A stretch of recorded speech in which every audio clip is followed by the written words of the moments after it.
ఓం సాయిరామ్. సాయి భక్తులందరికీ నమస్కారం అండి. అందరూ ఎలా ఉన్నారు ఫ్రెండ్స్? మన సాయినాథుని దయ వల్ల అందరూ బాగుండాలని మనస్ఫూర్తిగా కోరుకుంటూ ఈరోజు ఈ వీడియోనైతే స్టార్ట్ చేస్తున్నాను. ఇక ఈ రోజు కూడా బాబాగారు ఎలాంటి సందేశాన్ని తీసుకొచ్చారంటే, తల్లి, ఒక వ్యక్తి నిన్నే చూస్తూ వెక్కి వెక్కి ఏడుస్తున్నారమ్మా. బాధపడుతున్నాడు, భయపడుతున్నాడు. ఏం జరుగుతుందో తెలుసుకోవాలి అంటే ఖచ్చితంగా ఇది నువ్వు వినాల్సిందే. ఆ వ్యక్తి ఎవరో కూడా చెబుతాను. జాగ్రత్తగా నీ తండ్రిని నమ్మి విన్నావంటే జీవితం ఖచ్చితంగా మారుతుందమ్మా. నేను మారుస్తాను కదా. భయపడకుండా, బాధపడకుండా ప్రశాంతంగా విను చాలు. అన్నిటినీ మార్చి నీ జీవితాన్ని నీకు నచ్చినట్లుగా మారుస్తాను అని బాబాగారైతే చెప్తున్నారండి. మరి బాబాగారు మనకేం చెప్పబోతున్నారో, ఎలాంటి సందేశాన్ని అందించబోతున్నారో అన్నీ కూడా స్వయంగా మనం మన సాయి తండ్రి మాటల్లోనే విందామా? బాబాగారు ఏం చెప్తున్నారు అంటే, బిడ్డ, అసలు వాళ్ళు ఎందుకు అంతలా ఆలోచిస్తున్నారు? ప్రతి క్షణం నీ పేరే, ప్రతి క్షణం నిన్నే తలుస్తూ ఉన్నారు. నీ జ్ఞాపకాలే. నువ్వు లేని జీవితం వాళ్ళకి శూన్యంలో ఉంది. అసలు ఆ వ్యక్తి ఎవరైనా నీ నుండి దూరం అయిపోయారా? ఎవరైనా నీకు దూరంగా ఉన్నారా? నువ్వు మాట్లాడడం లేదా? లేదా నువ్వు ఎవరినైనా బాధ పెట్టావా?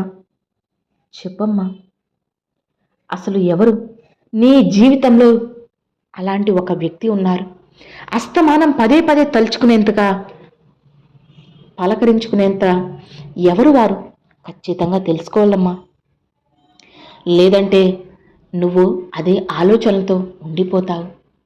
నీ బాబా చెప్పే మాటలను హెచ్చరిక అనుకుంటావో లేదా ఏదైనా అనుకో, వినాల్సిందే తల్లి. అప్పుడు జీవితం అనేది నీకు నచ్చినట్లుగా ఉంటుందమ్మా. నీ ముందుకు వస్తున్న మాటలు వినడానికి కాదు, అనుభవించడానికి, హృదయంలో తాకటానికి. అవును తల్లి, ఒక వ్యక్తి నీ జీవితం నుండి వెళ్ళిపోలేదు. దూరమైనా కూడా మునుపటి కంటే ఎక్కువ దగ్గరగా వస్తున్నారు. ఇది ఏ భ్రమ కాదు, మలుపు. ఇక్కడ కొన్ని సంబంధాలు వెనక్కి వెళ్ళవమ్మా, అంతరంగంలోనే మరింత లోతుగా మారుతాయి.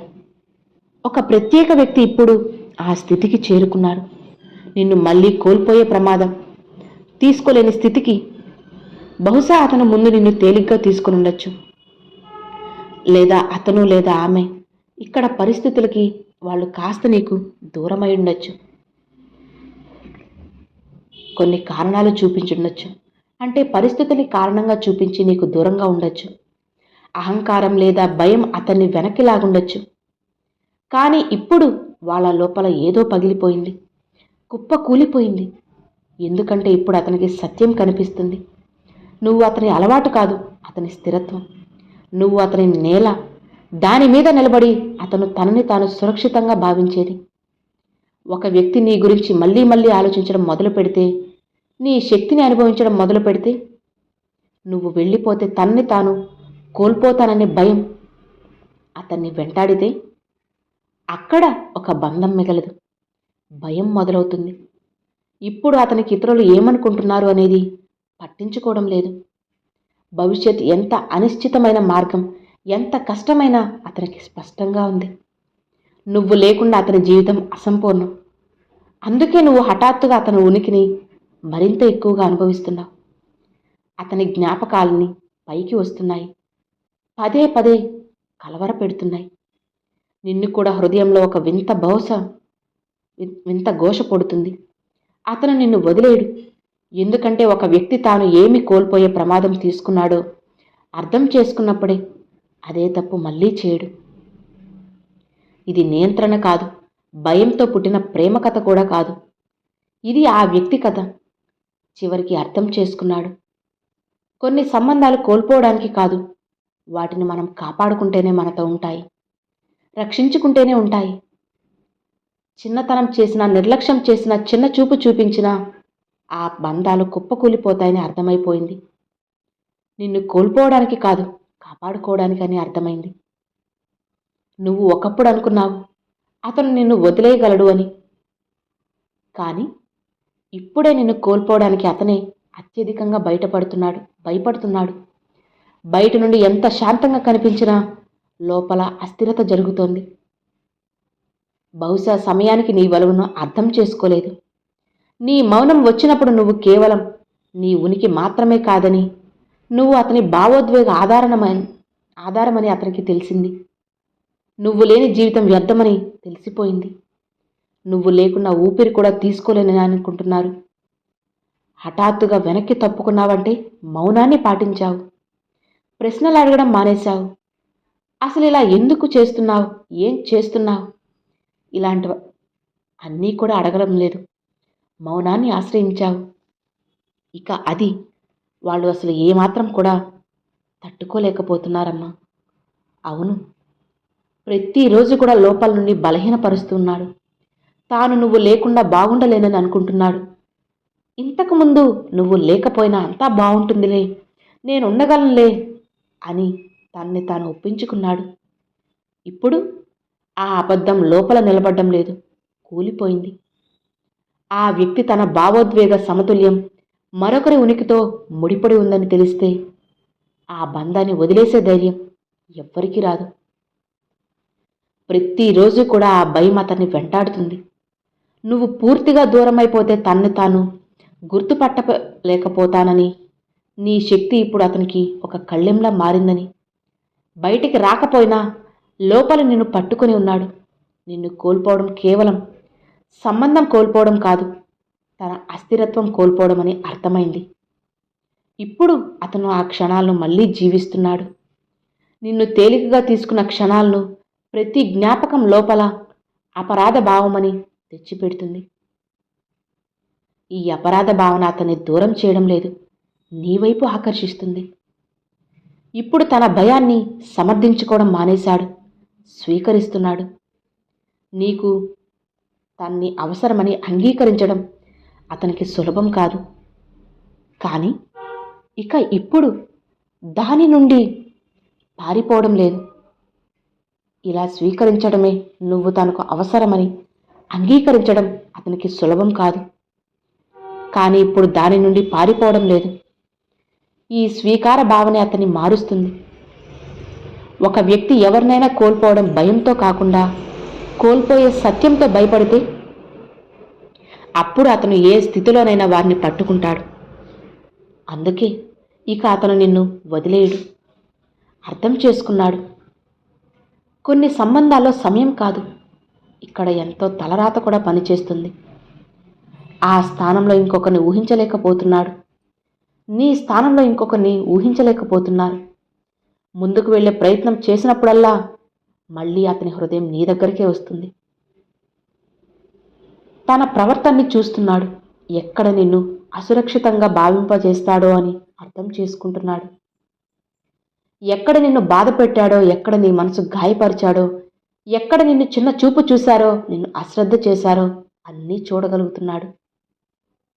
నేను ఏ తప్పు చేశాను అని ఒక వ్యక్తి తన తప్పును చూడడం మొదలెడితే దాన్ని సరిచేసుకోవడానికి సిద్ధపడతాడు. ఇప్పుడు అతనికి ఎంత వంగాల్సి వచ్చినా పట్టించుకోవడం లేదు. ఏమవుతుందిలే, ఒక అడుగు తగ్గితే ఏమైందిలే అని అనుకుంటున్నారు.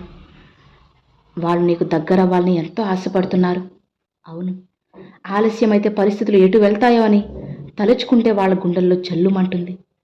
ఇక నువ్వు చూస్తావు, అతను సందేహాలతో కాదు, చర్యలతో వస్తాడు. ఎందుకంటే ప్రాధాన్యత మారితే ప్రవర్తన మారుతుంది. ఇక భయం వైపు కాదు, బాధ్యత వైపు మళ్ళుతుంది. ఒక ప్రేమ వైపు మళ్ళుతుంది, ఒక ఆకర్షణ వైపు మళ్ళుతుంది. ఎందుకంటే తనలో ఇప్పటికే ప్రవర్తన మొదలైపోయింది, మార్పు మొదలైంది. తాను చేసిన తప్పేంటో తనకి తెలిసింది. తన్ని తాను సరిదిద్దుకోవాలని, నిన్ను కోల్పోకూడదని, జీవితాంతం నిన్ను పట్టుకోవాలని తపన పడుతూ ఆలోచిస్తూ ఉన్నాడు. అందుకే తను ఇంత ఇరకాటంలో పడిపోయి నలిగిపోతున్నారు. ప్రతిరోజు కూడా ఇప్పుడు అతను నిన్ను పట్టుకొని ఉంచాలని కాదు, నీతో కలిసి నడవాలని ఆలోచిస్తున్నారు. పట్టుకోవడం భయంతో వస్తుంది, కలిసి నడవడం అనేది అర్థంతో వస్తుంది. అతను పారిపోవడం లేదు, ఆపుతున్నాడు. భయంతో కాదు, బాధ్యతతో. ఈ సంబంధం ఒక భావోద్వేగ ఆధారిత పూరిత కాదు, ఒక భావోద్వేగ బాధ్యతగా మారింది. ఒక వ్యక్తి బాధ్యత తీసుకోవడానికి సిద్ధమైతే అతను ఎప్పటికీ విడిచిపెట్టాడు. అప్పుడు అతను అంగీకరిస్తాడు. ఇప్పుడు అతను కూడా అంగీకరించాడు. ప్రేమ బలహీనుణ్ణి చేయదు, తన్ని స్థిరపరుస్తుంది. ముందు దూరం సురక్షితంగా అనిపించేది, ఇప్పుడు అదే అతన్ని ఎక్కువ భయపెడుతుంది. నువ్వు లేకుండా తన జీవితం అసంపూర్ణమైతే జీవితం అంతా చెదిరిపోయినట్లు అనిపిస్తుంది. అతను అర్థం చేసుకున్నాడు. నీవు లేని ఆ సమయాన్ని, ఆ లోటు, నిజమైన ప్రేమ స్వయంగా నడవదు. ప్రతిరోజు ఎంచుకోవాలి. ఇప్పుడు అతను నిన్ను ఎంచుకున్నాడు. ఇది ఇక్కడితో ముగిసిపోదు. ఇది బలపడ్డానికి వచ్చింది. తాను ఎంతగానో ఇష్టపడి నీ ముందుకు రావాలి అని ఎప్పుడో నిర్ణయం చేసుకున్నాడు. ఇక దాని నుంచి తను వెళ్ళడు. తనలో భయం అతన్ని వెంటాడుతుంది. తేలికగా తీసుకున్న వ్యక్తి ఇప్పుడు ముందుకు వెళ్ళిపోతారేమో అని. ఎందుకంటే వాళ్ళకి తెలుసు నువ్వు ముందుకు వెళ్తే ఒక్కసారి వెనక్కి తిరిగి చూడవు అని. నువ్వు తిరిగి వచ్చే వ్యక్తివి కూడా కాదు అని. ఆగే వ్యక్తి అంతకన్నా కాదు అని. ఆ ఆలోచనే అతన్ని ఇప్పుడు భయానికి గురి చేస్తుంది. ఆందోళనకి గురి చేస్తుంది. అస్థిరపరుస్తుంది. ప్రతిరోజు అతను అనుభవిస్తున్నాడు. నరకం చూస్తున్నాడు. అతనిది కేవలం ప్రేమ మాత్రమే కాదు. అతని అలవాట్లలో భాగమైపోయావు నువ్వు. అతని ఉదయ శాంతిలో, రాత్రి గందరగోళాల్లో, మౌనంలో ప్రతి మూలలో నువ్వే. అదంతా హఠాత్తుగా ఖాళీ అయ్యాక అతనికి ఇప్పుడు తెలుస్తోంది. ఖాళీ అంటే ఏంటో అర్థమైంది. నీ గురించి, నీ విలువ ఏంటో తెలుసుకున్నాడు. ముందు తనని తాను ఒప్పించుకునేవాడు. అంతా బాగుంటుందిలే అని. సమయంతో అన్నీ సరైపోతాయిలే, కాలమే పరిష్కారం చూపుతుంది అని, అన్నీ సర్దుకుంటాయని. కానీ ఇప్పుడు అతనికి తెలుస్తుంది. సమయం ముందుకు సాగుతోంది. అతని హృదయం నీ దగ్గరే ఆగిపోయింది. అతను అంగీకరించాల్సి వచ్చింది. నిన్ను కోల్పోయి తన్ని తాను కోల్పోయాను అని. ఇప్పుడు అతను ఆ క్షణాలను కూడా గుర్తు చేసుకుంటున్నాడు. నువ్వు అతని అర్థం చేసుకోవడానికి ప్రయత్నించినప్పుడు అతను నిన్ను తప్పించాడు. చిన్నచూపు చూశాడు. నీ నుంచి పక్కకు జరుపుకోవడానికి వెళ్ళాడు. నువ్వు నీ భావాల్ని మాటల్లో చెప్పాలి అనుకున్నప్పుడు అతను వాటిని భారంగా భావించాడు. నిర్లక్ష్యం చేశాడు. ఇప్పుడు అదే భావనలో అతనికి గుర్తొచ్చేస్తున్నాయి. అసలు తాను నీ ఊహల్లోనే మునిగి తేలుతున్నాడు. ఎటు చూసినా నువ్వే, ఎటు వెళ్తున్నా నువ్వే. నీకు దగ్గరవ్వాలని ఎంతో ఆశపడుతూ ఉన్నాడు. కొన్నిసార్లు కేవలం వినడమే తనకి సరిపోతుంది. కానీ అతను ఇప్పుడు వినలేడు. నువ్వు చెప్పినప్పుడు, బ్రతిమాలుతున్నప్పుడు అతనికి అనిపిస్తుంది. అత్యంత అవసరమైనప్పుడు అతను ఏమీ వినలేదు. కానీ ఇప్పుడు ఆ తప్పు బరువును లోపల అనుభవిస్తున్నాడు. నువ్వు వెనక్కి తప్పుకోవడం అతనికి హెచ్చరిక కాదు, అదొక అద్దం. ఆ అద్దంలో తన్ని తాను అసమతుల్యంగా భయపడుతూ చూస్తున్నాడు. భయపడుతూ ఒంటరిగా ఉండిపోతానని కాదు, అతని నిజమైన రూపంలో స్వీకరించిన వ్యక్తిని కోల్పోతానని ఇప్పుడు అతనికి ఇలా అనిపిస్తుంది. నువ్వు ఎప్పుడు అతన్ని పర్ఫెక్ట్గా ఉండమని ఆదేశించలేదు. కేవలం నిజాయితీగా ఉండమని మాత్రమే చెప్పావు.